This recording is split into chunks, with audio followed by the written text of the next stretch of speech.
Olha à sua volta. O mundo não é só o que você vê. Existem muitos sentimentos, desejos, emoções, lembranças que nem sempre a gente percebe, mas que atravessam e determinam as nossas vidas.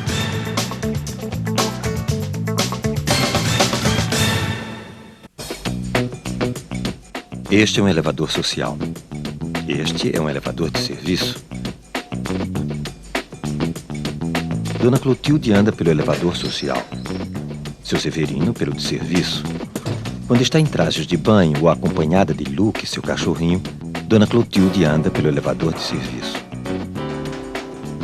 Seu Severino só anda pelo elevador social quando o de serviço está quebrado. A Lei Municipal número 11.995, de 16 de janeiro de 1996, veda qualquer forma de discriminação no acesso aos elevadores de São Paulo. Dentre os crimes resultantes de preconceitos de raça ou de cor punidos por lei, está o de impedir o acesso às entradas sociais e respectivos elevadores do país.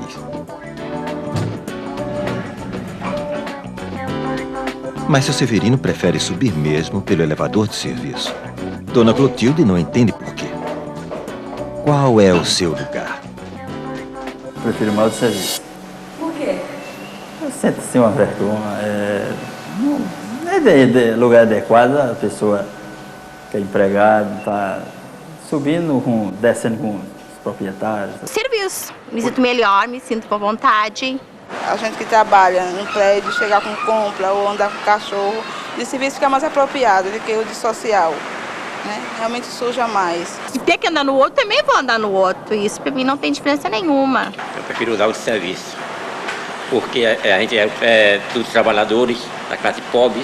É meio chato isso, né? Porque quando eu chego, eu não estou com roupa de serviço e eu sou obrigada a andar no elevador de serviço. Lá onde eu trabalho não tem assim esse negócio de serviço e social. Eu me sinto excluída da sociedade porque são coisas difíceis de comparar. Parece que as pessoas têm medo de se contaminar com pessoas de níveis mais baixos. Que o social sempre ficou bom para a classe rica. Certa vez eu fui num prédio, o porteiro me exigiu, deixou eu subir tudinho. Na próxima vez, quando eu desci, ele falou que a próxima vez que eu vinha visitar a pessoa, procurasse de serviço. Esta é uma prisão especial. E esta é uma prisão comum. Em ambas estão pessoas que esperam o julgamento. A prisão especial é destinada a diplomados no terceiro grau, ministros religiosos, ministros do Tribunal de Contas, secretários de Estado, cidadãos inscritos no Livro do Mérito, oficiais e fiscais de vigilância, vigilantes-chefes, vigilantes ajudantes, vigilantes, oficiais da Marinha Mercante, dirigentes de entidades sindicais, servidores do Departamento Federal de Segurança Pública, juiz de paz, professores de primeiro e segundo graus e membros da Defensoria Pública. A prisão comum é o lugar do resto. Prisão comum vai o pobre, né? A pessoa que não é instruída, que não tem condição financeira, que não tem condição de ter um advogado. Geralmente eles vão para esses distritos policiais e são esquecidos, são virados, vão para o depósito, como quer falar. É muito degradante. Leva a pessoa ao pior estado do ser humano mesmo. É tratado como coisa, infelizmente. Os presos não são tratados nem como gente. Prisão especial rima com elevador social.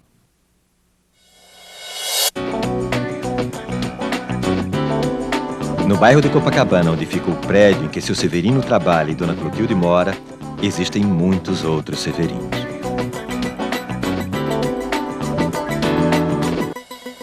Severino Silva de Souza, meu nome. Sou porteiro. Meu nome é Severino Manuel da Silva. Severino Lima do Carmo. Eu sou de Pernambuco. Eu vim da Paraíba. Vim de João Pessoa. Vim de Sergipe. Normalmente o imigrante que vem do Nordeste, ele não tem noção do que é a cidade grande. Vim a trabalho. Vontade de conhecer o Rio. Primeira vez que eu vi um edifício foi com 18 anos, 17 anos. Eu só via mato, né? Quando eu vou lá, quando eu volto lá, inclusive com minha família, né? Lá eu me sinto como se eu fosse estranho. Tudo pra mim era difícil, agora tá correndo tudo mais ou menos. Senti assim como se estivesse perdido. Eu nunca tinha saído da cidade. Só isso. Eu venho de interior de Campina Grande. Eu não me sinto muito bem aqui na cidade. Porque em termos de moradia, morar na favela não é tão bom, né?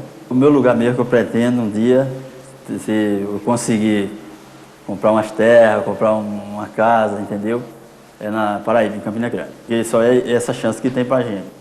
Trabalhar em prédio, trabalhar no negócio faxineiro, entendeu?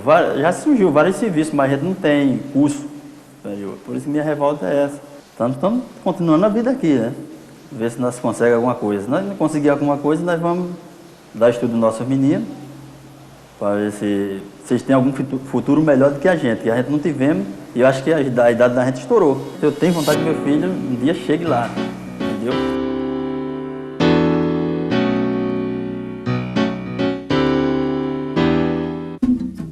A tataravó de seu Severino poderia ter sido Oju, que foi capturada na África Ocidental e trazida em segredo para Recife em 1837. Ela foi separada da família e vendida para o Major Salvador, que havia encomendado uma negra jovem para os serviços pesados da casa. Foi rebatizada de Catarina e informada de que aquele agora era seu lugar. O tataravô de seu Severino poderia ter sido Eusébio, um escravo que trabalhava na plantação, que diziam ser muito obediente. O dono da fazenda permitiu o amaziamento de escravos porque achava que assim fugiam menos. Eusébio teve 5 filhos com Catarina. Um deles foi Elesbão, que poderia ter sido o tataravô de seu Severino. Elesbão era escravo de confiança e casou com uma filha bastarda do administrador da fazenda. Os dois ganharam a alforria com a morte do Major Salvador e um pedaço de terra em troca do seu trabalho. Continuaram plantando algodão e obedecendo ordens. Tiveram 10 filhos e sobreviveram 6. Um deles, Rita Crioula, poderia ter sido bisavó de seu Severino. Aos 14 anos, Rita pegou barriga do marceneiro português que veio consertar as janelas da fazenda. Este nunca assumiu o filho. Assim nasceu Antônio Salvador, nomeado em honra do santo e do falecido major. Antônio, que poderia ser avô de seu Severino, foi para Salvador tentar a vida. Como Antônio tinha olhos claros, apesar de mulato, conseguiu consentimento para casar com Exaltina, filha de portugueses e professora. Tiveram Conceição, que poderia ter sido mãe do seu Severino. Ou então Antônio poderia ter casado com uma quituteira da Baixa. Ou então Rita Crioula poderia ter se juntado com Sebastião, um sitiante vizinho, e continuado a trabalhar com todos os filhos da roça. Ou então Oju poderia nunca ter se tornado Catarina. Há gerações a família que poderia ser de seu Severino aprendeu qual era o seu lugar. Que lugar é esse? No dia 4 de agosto de 2000, cerca de 130 integrantes do movimento dos trabalhadores sem teto, moradores de invasões na periferia da cidade do Rio de Janeiro, fizeram uma visita ao Shopping Center Rio Sul. E quem é esse lugar? Meu nome é Viviane, tenho 27 anos, trabalho aqui no Shopping Rio Sul já há 8 anos. Meu nome é Ana Cláudia, Correia Soares de Almeida, tenho 26 anos. Não são pessoas iguais, gente. Então, como a gente ia abordar? Ia chegar lá, ia... Você deseja alguma coisa? Estavam todos na praça de alimentação, com crianças pequenas. As pessoas olharam para eles com um olhar bem... recriminando eles mesmos. Talvez por isso, né, as pessoas ficaram meio acuadas de recebê-los. E o que falariam para eles se eles entrassem na loja? Como receberiam?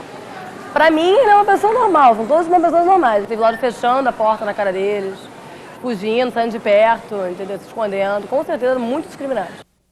Nossa, me senti feliz da vida. Saí tomando banho, as crianças lavando os pés, nesse dia não tinha água lá nos barracos, botando um pano em cima do corpo e fomos embora. Logo assim que a gente chegamos, como é que se fala assim?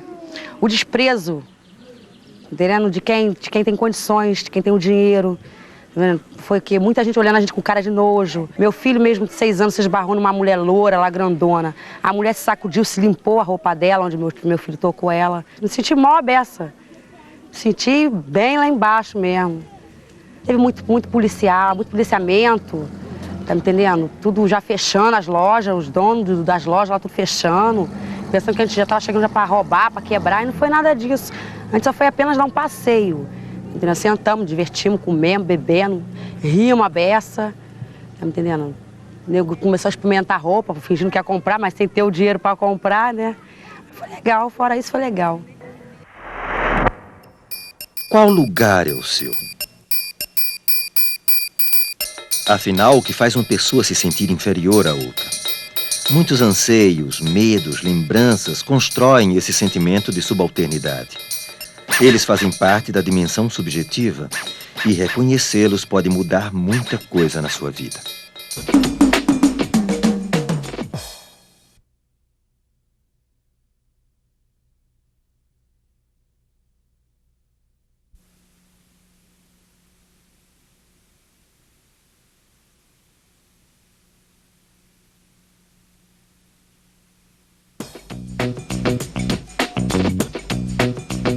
Se o Brasil fosse uma vila de 100 habitantes, 10 teriam uma renda média familiar maior de 18 salários mínimos e 40 teriam uma renda familiar de menos que um salário mínimo.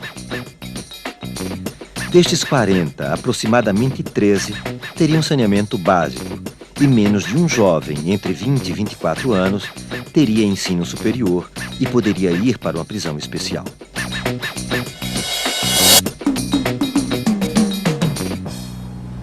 Quando estava indo para o banco, onde é cliente especial e tem cheque especial, o marido de Dona Clotilde, que também anda pelo elevador social e tem direito à prisão especial, parou em uma blitz. Você sabe com quem você está falando? O policial talvez realmente não saiba que se o Brasil fosse uma vila de 100 habitantes, o marido de Dona Clotilde, com quem ele está falando, estaria entre os 10 que ganham uma renda familiar maior que 18 salários mínimos. Mas isso faz diferença? Uma vez eu estava em Caruaru, eu estava sentado assim, tomando assim uma cervejinha e tal, e comecei a conversar, ele chegou e disse: "Você sabe com quem você está falando?" Eu digo: "Rapaz, não sei não, mas você está falando com o fazendeiro, ex-delegado daquele Caruaru." Eu acho que quando a pessoa fala assim, às vezes eu penso assim, se falar comigo, eu acho que eu penso que é como se fosse um tipo de ameaça. A pessoa tem que falar com o outro na educação, na calma. Constrangido, com certeza, né? Constrangido, porque de qualquer maneira você é humilhado, entre aspas, né? Pra mim, sabe, me dizer, sabe quem tá falando, ganhou um inimigo. Gente amostrado que não tem princípio. Uma pessoa simplesmente insignificante que quer significar alguma coisa. Acha que com isso pode ser mais homem do que os homens normais. Bandido usa muito isso também. Você tá num lugar assim, o cara sabe o que você tá falando com fulano de tal. Aí você já assusta, né? Puxa, já fica meio assim, né? Não quer dizer que ele é bandido, simplesmente a gente fala assim: você sabe com quem você está falando? Então, é polícia militar, entendeu? Não é seu irmão, não é seu pai, às vezes a gente fala assim. Não, ninguém nunca usa essa frase comigo, não. A gente usa quando a gente vê que a pessoa tem cara de marginal, entendeu? Não quer dizer que ele é marginal, a gente não está julgando. Pra mim, a pessoa, para ela poder ter alguma autoridade, primeiro ela tem que ter respeito pela outra pessoa, senão pra mim não... Você sabe com quem você está falando? Essa frase, não sabe com quem você está falando, ele pode ser tanto racial como pode ser social. Sabe com quem você está falando? Eu estou te discriminando, eu estou te tirando, eu estou te desqualificando enquanto pessoa. Porque geralmente, depois dessa frase, sabe com quem você está falando, atrás já vem. Você sabe o que eu posso fazer com você? Se alguém chegar em mim e falar, sabe com quem você está falando? Não sei, mas eu gostaria de conhecê-lo. Quando você tem uma Constituição, que é a Carta Magna do país, que diz que todos são iguais, por que eu vou tratar esses iguais de forma diferente? Este homem foi preso por um crime que não cometeu. Antes de conseguir provar sua inocência, foi para uma prisão comum. 95% dos presos são homens como ele. 95% também são pobres como ele. E mais de 50% têm menos de 30 anos como ele. Eu pensei, pensando assim lá na sala de reconhecimento, né? Sabe, pensando que isso acontecia na televisão, né? Nunca pensava que ia acontecer comigo, né? Perante o juiz, ela falou que estava nervosa, né, no dia. Estava nervosa no dia e chegou lá acusando qualquer um que aparecesse, era acusado. Ainda mais de cor ainda, ela não teve dúvida. Eu acho que por parte do juiz, né? Eu acho que houve mais foi maldade, né, da parte dele, né? Porque na minha primeira audiência, né, eu explicando tudo o ocorrido para ele fez tipo cara de preguiça assim, né? Tava com sono assim, né? Tipo, não tava nem ligando, né, pro meu depoimento, né? E você passou quanto tempo na cadeia? Passei 1 ano e 7 meses. Graças a Deus, né, os presos entenderam o problema, né? Expliquei para eles que não é do crime, né? Eles entenderam, falaram, ela falou pra gente, juiz, tudo isso. Aí falou que estava nervosa, que na hora de me reconhecer, não me reconheceu, não lembrava de mim. Aí eu fiquei do lado, frente a frente com ela, assim, né? Minha irmã falou assim, ó, essa aqui, ó, é aquela que te acusou. Né? Aí eu não sabia se sentia revolta, assim, ó, sabe? Eu me contive ao máximo, né? Um sentimento meio confuso, não sabia se era revolta, se era pena, assim, ou perdão, sei lá. Será que quando prenderam este homem sabiam com quem estavam falando? Ou será que apenas pensavam estar colocando ele no seu devido lugar? Muitos sentimentos, medos, pensamentos estão por trás de frases feitas que às vezes parecem se tornar realidade. Mas não precisa ser assim. Você já pensou nisso?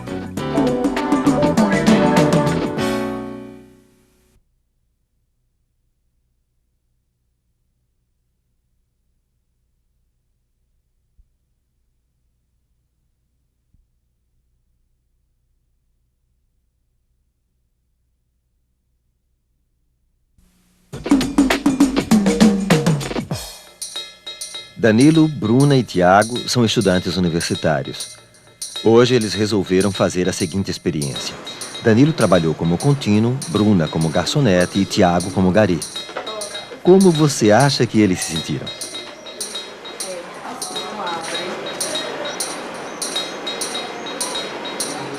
Você vai ser flanelinha para poder completar sua renda.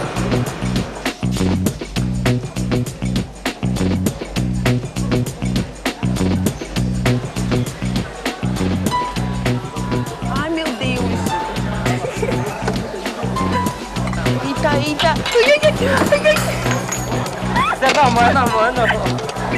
Boa noite, a conta de vocês, vocês pediram? De nada.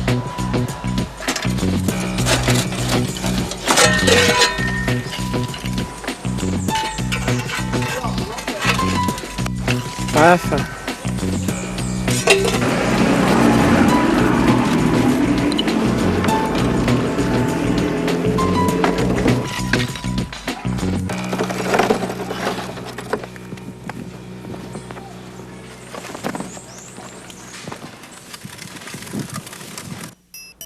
Muitas vezes o seu Severino acredita que o macacão de faxineiro lhe confere superpoderes.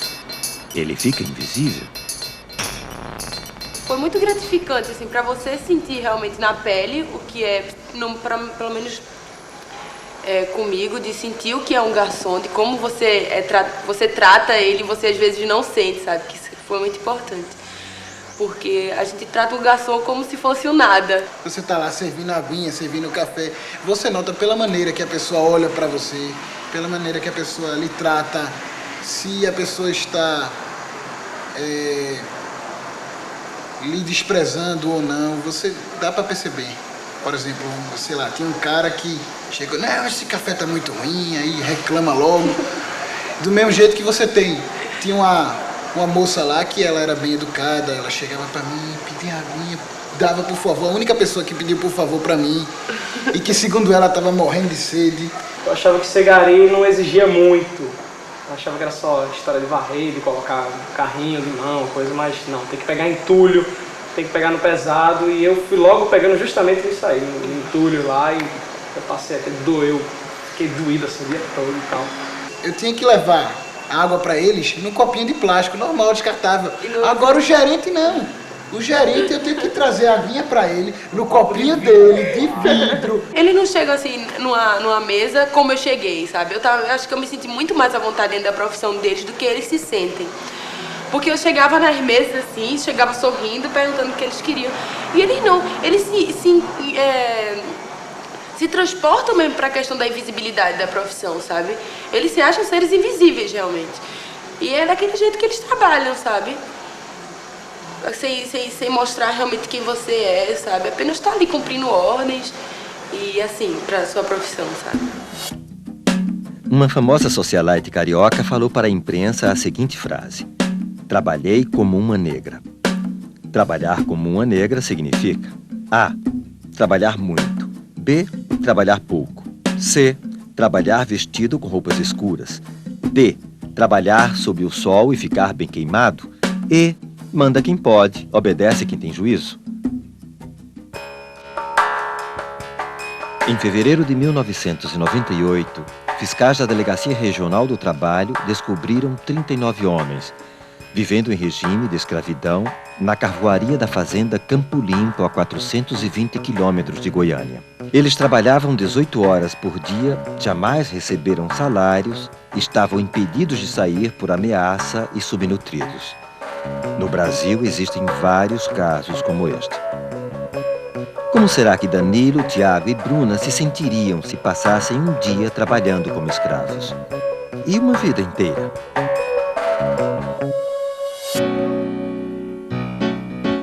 A Asmare é uma associação de antigos moradores de rua que conseguiram juntos ter casa, remuneração, creche e dignidade.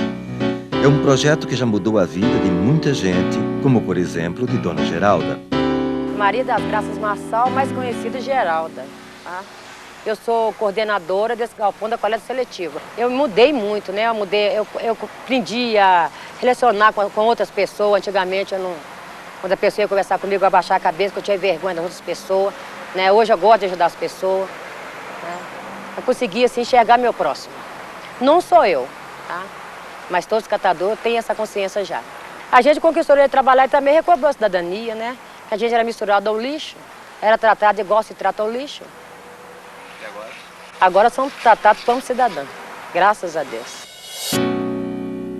Geralda também se chama Severino. Meu nome é Severino. Meu nome é Severino. Severino, meu nome é Severino. Meu nome é Severino. E se somos Severino? Iguais e tudo na vida. Morremos de morte igual. Mesmo a morte severina. Que a morte do que se morre. De velhice antes dos 30. De emboscada antes dos 20. De fome um pouco por dia. De fraqueza e de doença. É que a morte severina ataca em qualquer idade e até gente não nascida. Meu nome é Severino. O meu nome é Severino. O meu nome é Severino. Meu nome é Severino. Meu nome é Severino. Meu nome de verdade é José Maria Malaquia da Silva. São muitos os pensamentos, desejos, medos, lembranças que ajudam a construir o sentimento de subalternidade na nossa história, no nosso dia a dia. Perceber essa dimensão subjetiva pode modificar a nossa vida e a forma como vemos o mundo. Que tal falar mais sobre isso? Você pode não saber, mas tem gente se dedicando a este assunto. E faz toda a diferença. Muitas pessoas trabalharam para realizar este programa. Colocamos seus nomes em seu devido lugar, nos créditos finais. Assim você fica sabendo com quem está falando. Com todo respeito, orgulho e dignidade.